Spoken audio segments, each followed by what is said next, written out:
We just can't hide it.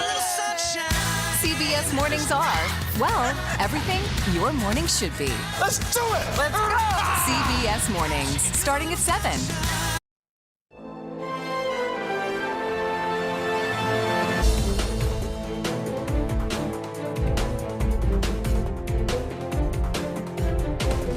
It's election day again in Georgia. If you stand up with me just one more day, I'll stand up for you for the next 6 years. Herschel Walker is going to be your senator. We're going to get things changed. 80,000 people who did not vote in the general election have voted in the runoff. It is such a privilege and an honor to get out here and do my civic duty.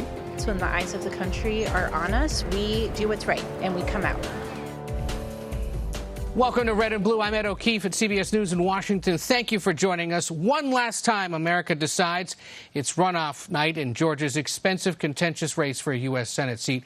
The final say for voters in the race between Democratic Senator Raphael Warnock and his GOP challenger Herschel Walker. CBS News is currently rating this race a toss-up, with more than 50% of the vote in. The lead has been shifting back and forth. The person in the lead has been shifting back and forth over the last hour or so. We will take a look at the numbers in a moment. We have a team of CBS News correspondents and analysts joining us tonight. Elections and Surveys Director Anthony Salvanto is at the CBS Broadcast Center in New York. Political correspondent Caitlin Huey-Burns and Chief Election and Campaign Correspondent Robert Costa are with me here in Washington. Congressional correspondent Nicole Killian is at Raphael Warnock headquarters at the Marriott in Atlanta. And Skylar Henry is at Herschel Walker headquarters at the College Football Hall of Fame in downtown ATL. We will get to them in a moment, but we begin with Anthony Salvanto. Anthony, as you have said, this is a toss-up. Show us why that is. All right, Ed, good to talk to you. First thing, you see the very tight vote count, a 23,000 vote lead for Warnock as of now, 73% in. The first thing I want to start with is the early vote, the advance vote, which we talked so much about in the recent days, versus the election day vote. So let me show you that. Our estimate as of now from the early vote that we've seen is Warnock is in fact doing well for the part that they've counted and they've released, 57-43.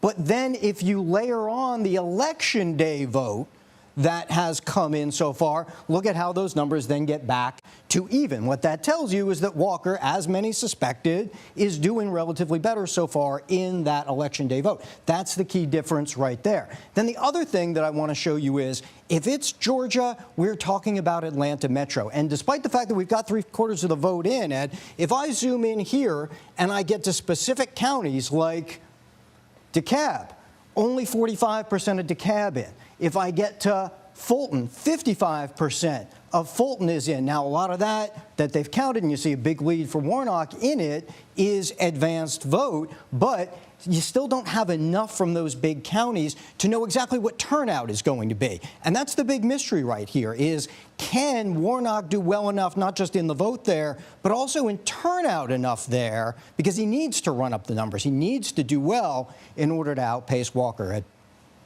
So bottom line so far, Anthony, overall, a larger percentage of the vote was cast early and not today? No, we don't know that yet. In fact, that's the big mystery. But it's a great question, Ed, because it's something we'll have to watch through the night. And we'll do that in a little bit. Thank you, Anthony. Now let's head down to Atlanta and congressional correspondent Nicole Killian, who is at Warnock headquarters. Nicole, go ahead. Well, as you can probably hear behind me, it is a very lively atmosphere here at Senator Warnock's headquarters here in downtown Atlanta. But I will say there is a cautious sense of optimism in terms of how this night could go. We did hear from Senator Warnock earlier today, and to the point that you and Anthony raised, he talked about the importance of turnout today, simply because he said that a lot of his supporters may have come out during that early vote period, but for his opponent, more of his supporters could have come out today, and that's why he was encouraging his supporters to come out and turn out in big numbers. On the flip side, we know that Herschel Walker was really counting on strong turnout, and talking to his aides, they said that that was essential for him to be competitive with Senator Warnock tonight. And once again, we are seeing in these numbers that it is looking like another close race. I had a chance to speak to both candidates on this election day about how they were feeling about the race and whether or not they had any regrets. any regrets? Regrets? No, I'm deeply honored to represent the people of Georgia. I don't regret anything that Raphael Warnock has done. I think he's got to regret that. I think my team has done one heck of a job. So no matter how this race went down, all of the headlines, all of the mudslinging, the back and forth, the attacks, both of these candidates feel like they have left everything on the field and are simply waiting for the numbers to bear out. Ed? Nicole, you're there at Warnock headquarters. Remind us, if most of his vote is Democratic voters in the state, there were those crossover voters who voted Democratic in the Senate race and Republican, or for the governor, Brian Kemp, in the general election. How much time did he spend in these closing weeks focused on making sure those same crossover voters showed up? Well, and that was such a critical block of voters for both candidates. I mean, from the outset, Senator Warnock really tried to focus on that group of voters that split the ticket, but also just generally speaking on those swing voters and independent voters. And we saw that time and again in some of his campaign ads, as well as the places that he traveled to across the state, spending a lot of time, for instance, in places like Cobb County, which has been kind of a swing district, if you will, and really trying to make that appeal to those voters to either stick with him or to see if he could win them over to his team. And so in terms of the advertising, we saw a lot of messaging aimed at those voters, suggesting, you know, I can't vote for Herschel Walker, or he's not qualified, like making that argument in some of the messaging, using independent voters and using Republican voters in an attempt to attract that demographic his way. So the hope is that maybe some of them will cross over, but Herschel Walker was working just as aggressively and ultimately got the endorsement of the governor himself. He sure did. Nicole Killian, who has all but taken up residency in the Peach State for CBS News. We appreciate it, and we'll be tracking things throughout the night. Thank you, Nicole. And now let's bring in CBS News' Skylar Henry, who is at Walker headquarters there at the College Football Hall of Fame, a place that Mr. Walker knows well, given that he's there. Skylar, you look at these tight numbers right now, and they must seem somewhat optimistic that perhaps they're at least keeping it close.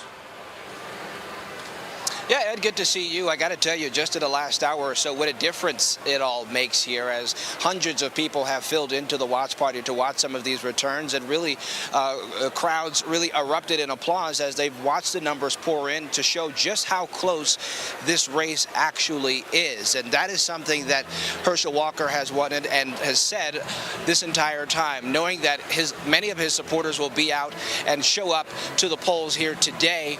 But he's also made a point to reach out to some of those areas where he didn't perform as well in November, particularly in North Georgia and other areas around Metro Atlanta. We were with him earlier this week as he shook hands with some of his supporters in North Georgia, recognizing that he was outpaced, quite frankly, by Governor Brian Kemp, who you and Nicole just talked about, in terms of what Republicans were able to do and who they voted for in November. And so now he's looking to shore up those voters as well. So it'll be interesting to see how that all shakes out here tonight. Another thing to point out, obviously there have been negative headlines, allegations toward Herschel Walker.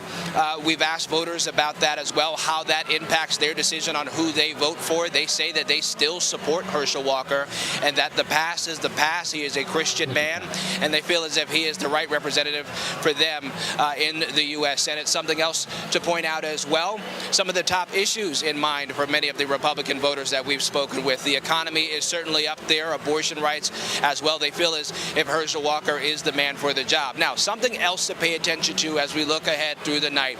We heard Anthony talk about this as well, those returns in Metro Atlanta. It'd be interesting to see if Herschel Walker was able to make any ground in and around the metro area, because while it is largely Democratic, there are some counties in the outskirts that favor Republicans, and so I think that'll be interesting to watch out for as well as these returns come in. But it's a jubilant crowd here tonight. Hundreds, if not, I'd say 1,000 or so people have trickled in here, so it'll be interesting to see what all happens. No surprise they're serving the local favorite Chick-fil-A at the College Football Hall of Fame as they await results. Skylar Henry have some for us, if you would, please. Do we have that results board just one last time before we go to break here real quick? You saw it while Skyler was talking. Oh, look at that. It just shifted again. It was 50-50 with Herschel Walker having about a 2,200 vote advantage. Right now his advantage is 3,300 votes, and it just shifted there ever so slightly. Again, only 76% of the vote in so far. As Anthony Salvanto and his team have cautioned, much of the outstanding vote is in the metro Atlanta area, where it takes a little longer, quite simply because there are more votes to count. So the presumption, the history in recent Georgia races would suggest that vote will eventually go to Raphael Warnock once it's in. It's not yet. And this lead has changed now about 2 or 3 times just in the last 40 minutes if we've been sitting here. Lead changes are nothing new to Herschel Walker, and they're nothing new to Raphael Warnock either. This is the 4th time he's been on a general election or runoff ballot in the last 2 years. He's raised hundreds of millions of dollars to hold this seat for Democrats, and we'll see if he can do it tonight. Tens of millions of dollars, in fact, flooded Georgia over the course of this Senate race, and that's because it's about so much more than one Senate seat. What it means for a few key United States senators who are already in Washington, we'll talk about that next. You're streaming a special runoff night edition of Red and Blue. Right now, I'll put my character against Raphael Warnock any day. My opponent says many things. You can't believe any of it.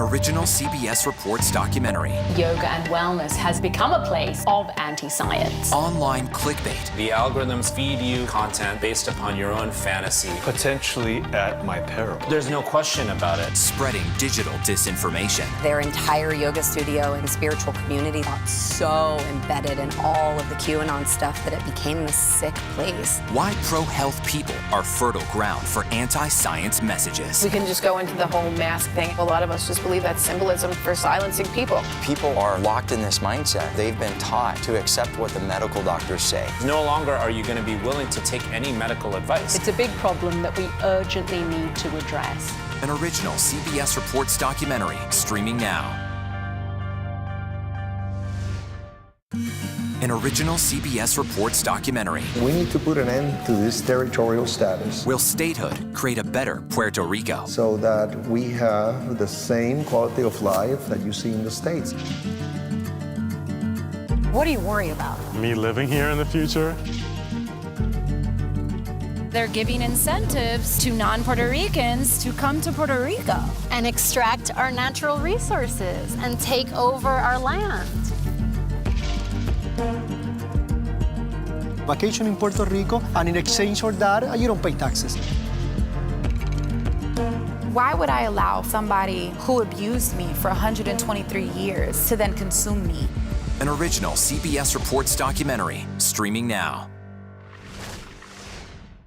When weather turns extreme. States from the plains to the northeast are bracing for more than 2 feet of heavy snow. Every second counts. This is a monster winter storm. CBS News and the Weather Channel bring you virtual weather technology so advanced, so real. There's a wrinkle in the forecast, the accumulating ice. Oh! You'll have time to get prepared. Take precautions before you head out. Feel the forecast on the CBS Evening News with Nora O'Donnell.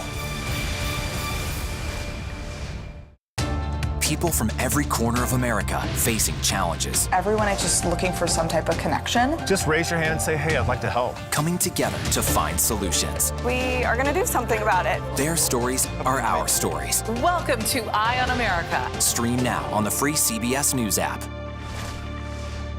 We are so excited, we just can't hide it. CBS Mornings are, well, everything your morning should be. Let's do it! Let's go! CBS Mornings, starting at 7. Stories that inform, inspire, and brighten your day. The best part of fame is making people feel good. Make every day a little more like Sunday morning. Here comes the sun. Stream now on the free CBS News app.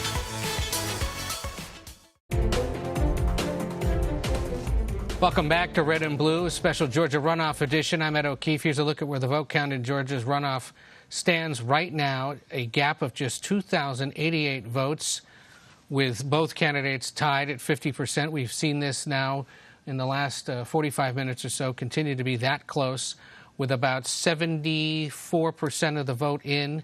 They are that close yet again in Georgia tonight.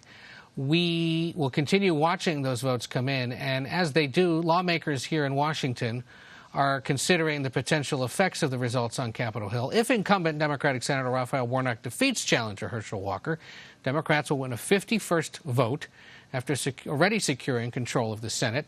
Political analysts are also examining how the race will impact the 2024 presidential election. Former President Donald Trump has long supported Walker. He was his hand-picked contender for this race, despite many of his candidates losing in the November midterms across the country. For more, let's turn to political correspondent Caitlin Huey-Burns and chief election and campaign correspondent Robert Costa. Caitlin here with me. If you're somebody outside of Georgia tonight going, why on earth should I care about this? We have prepared a reminder of the magic of 51 versus the continuation of 50-50 and why Democrats are so hopeful. Right. And with the Senate control no longer on the line, it does make a difference whether it's 50 or 51. For example, if you have 51, that means that you don't have to have Kamala Harris come every time to break a tie-breaking vote. It means that you can actually control committees outright and not have to split them. That makes a big difference. It makes a big difference for nominations, specifically judicial nominations. They can get those through much more easily with that in mind. Also, talking to Democrats, they keep pointing to further down the line in 2024. I know we're trying to get through this election, but the next one is important too insofar as Democrats are going to have to defend a lot of territory in the next election. They are defending twice as many seats as Republicans are. If they can put Georgia away here, it also helps them down the line. And it will be really interesting to see what the coalition is that the two candidates bring in. It will give us a lot of data points in terms of whether and how Democrats are able to win in these newer battlegrounds like Georgia, and also, how Republicans, as they are trying to figure out how to move forward after the midterms, what the coalition for Warnock looks like, for Walker, if they are unsuccessful, what that means for the future of the party and Donald Trump's involvement in it. If we have that map again, we should show people what Caitlin was referring to here in terms of the races that come 2 years from now. There will be 33 U.S. Senate races. As of now, that can change due to retirements or deaths or resignations or whatever. Of those, 23 of them are held by Democrats or independents who caucus with them. Only 10 by Republicans, and those red 10 are pretty safe. Florida, Texas, Tennessee, Alabama, Nebraska, Indiana, Utah. You look at the blue ones, you got swing state Wisconsin, swing state Michigan, swing state Pennsylvania, West Virginia, of course, where Joe Manchin is, Montana. Arizona, Montana. Trickier for them. They acknowledge it's going to be a bit of a slog. Things can change, but they could lose their majority, basically, in 2024 if things flip around. So having Warnock for Democrats tonight, obviously, would be a big help for them. Robert Costa, who's watching this with us as well, I imagine you've been talking to Republicans today or in recent days about all this, and win or lose, this is not exactly what Republicans had wanted. They wanted an outright majority in the Senate, and they're not going to get it.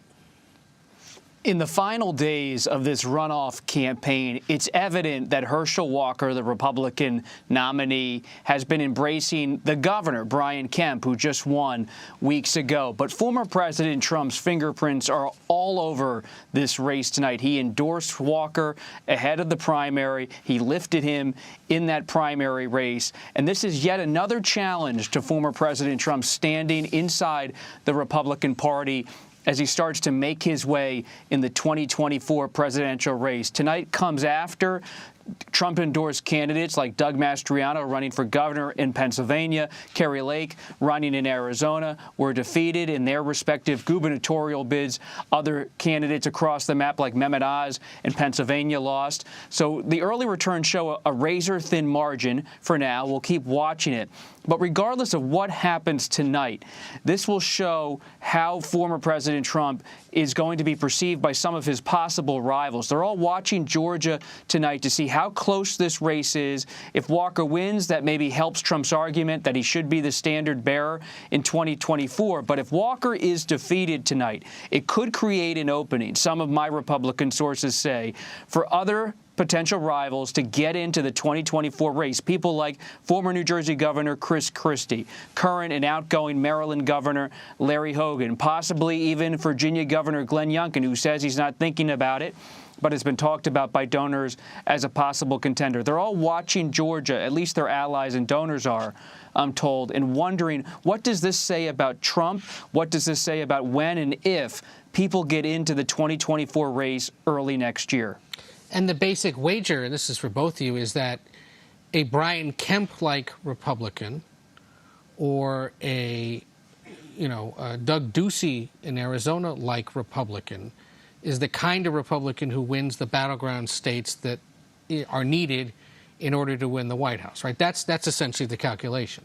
Right, and talking to people in Georgia, I mean, what's interesting about what Kemp was able to do was he was able to win resoundingly without Donald Trump's help. In fact, with Donald Trump putting a target on his back. Remember, Donald Trump ran a primary challenger against Brian Kemp. He defeated him and was won very safely and got about 200,000 more votes than Walker did in the race. So he was kind of proving an example of how you can win without Trump in your corner, and also how you can win, Republicans I've been talking to say, by focusing on the issues that people care about. And so when you look at the race that Kemp won, he was laser focused on the economy, on inflation, and things that he was able to do, in his words, in Georgia, running on record, running on kitchen table issues. And you've been hearing, to Bob's point, people like Glenn Youngkin, others kind of saying, look, we need to stop looking backwards and start looking forwards. And Robert, real quick, the timing on all of this is still sometime after the holidays for others who are thinking about it, right? It appears to be that way, Ed. A lot of contenders, they don't want to get into the race around the holiday season because they believe that it won't generate the kind of attention they might need to compete against a former president who has such immense standing with that core coalition of Trump movement people inside the Republican Party. Part of why, I'm told by Trump allies, he got in early was to create some reservations among possible rivals about whether it was worth getting in. Maybe he wanted to get some traction early in the race. But what's unusual about Trump's early announcement is that it was explained to many reporters, including myself, as an attempt to stave off people like Florida Governor Ron DeSantis, Virginia Governor Glenn Youngkin. Yet since Trump has gotten in, he has not been holding rallies. He has not had a busy schedule. He made his announcement, and then he is somewhat, politically speaking, in terms of schedule, logistics, events, faded a bit from the scene. Yet he's facing a growing list of controversies, most recently the guilty verdicts today for the Trump Organization, a business so closely associated with his public life, and the controversy over his recent dinner with white nationalists and anti-Semites. Right. Well, look, you both sit tight. We will return with both of you in a moment. We're going to nerd out a bit more with Anthony Salvanto as we get the latest results from Georgia. Stay with us. You're watching a special Georgia runoff edition of Red and Blue.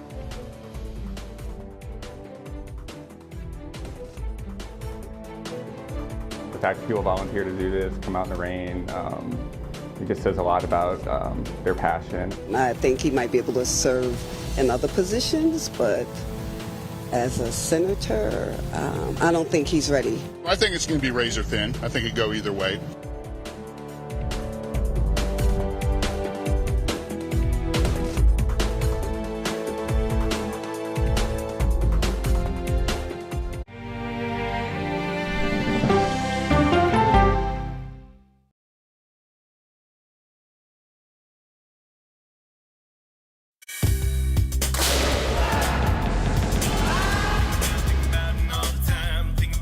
Everybody wakes up in the morning and they are pelted with alerts that frighten them, news that agitates them. With this show, we have the time to explain what's going on. These migrants, they've been released. Explain the status that allows them to be released, to slow things down a little bit. What are the big sets of questions for China and its ambitions? Hackers are stepping up their attacks to extort victims. Let's start with easy. Who's attacking? Here's a deeper understanding of what's happening.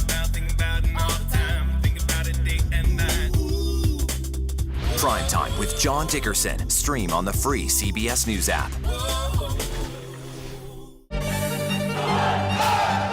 An original documentary from CBS reports tensions rising between a powerful country and a vital island. The supply of this technology came grinding to a halt. The world would grind to a halt. Absolutely. As Taiwan faces threats and aggression, Taiwan is on the front line, and we understand our responsibility as a democracy. We cannot fall.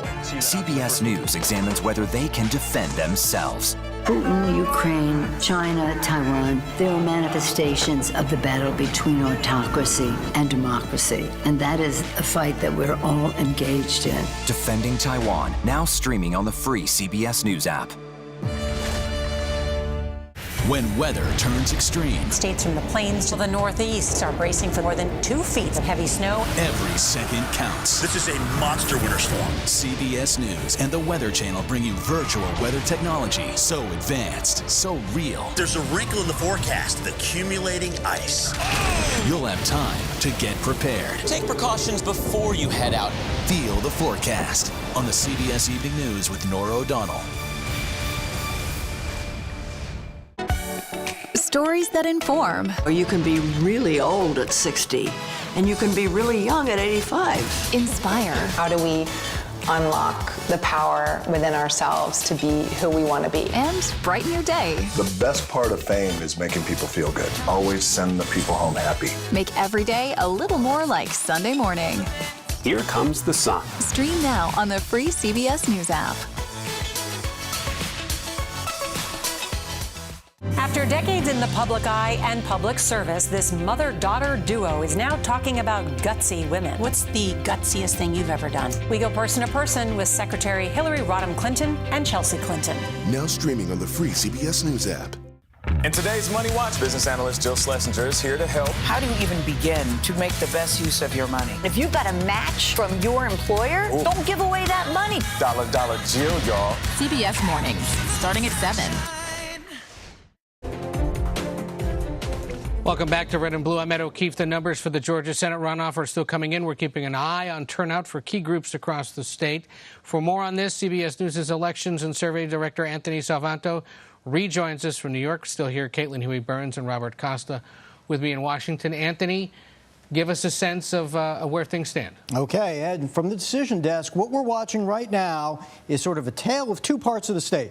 All this red area here, smaller counties, Walker's winning them, as Republicans usually do.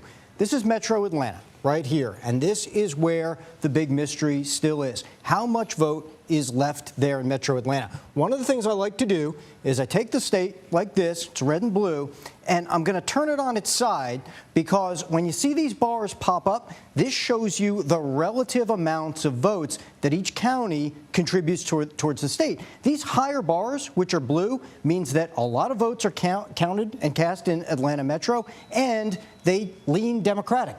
How much are there? That's still the mystery tonight, because if I tap on these individually, Cobb County, only 68% in right now. Fulton, 55% in.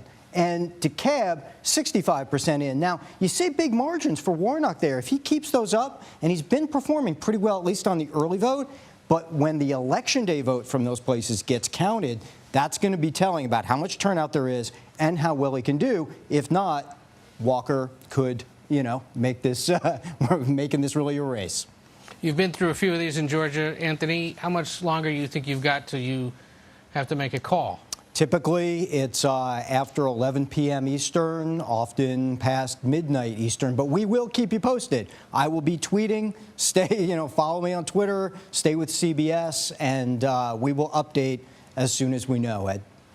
Kids, that's what we call a shameless plug. Caitlin, your final thoughts here as we continue to watch these results. Just to pick up on something that Anthony mentioned in the early vote, Georgia has a robust early voting process and mail-in vote, and this is something that Republicans are saying after this election, that they need to do a better job of getting their voters to vote early.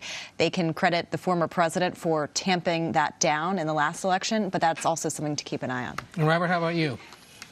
If you're watching this tonight and wondering why it's so close, it's important to remember that only a few years ago, Georgia was written off as a state that was competitive nationally on the political map.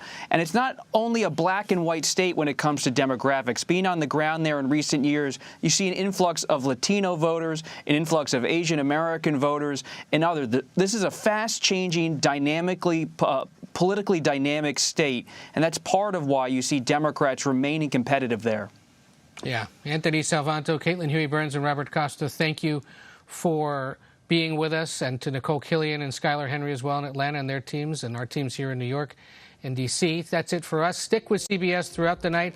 Our data desk will be up and working all night, as Anthony said. As soon as we know a projected winner in this race, we'll bring it to you live here from CBS News. You can also follow along at cbsnews.com and by following CBS News on Twitter and Facebook. Red and Blue is back tomorrow night at 5 p.m. Eastern. As always, I'm Ed O'Keefe in Washington. For all of us here at CBS News, good night.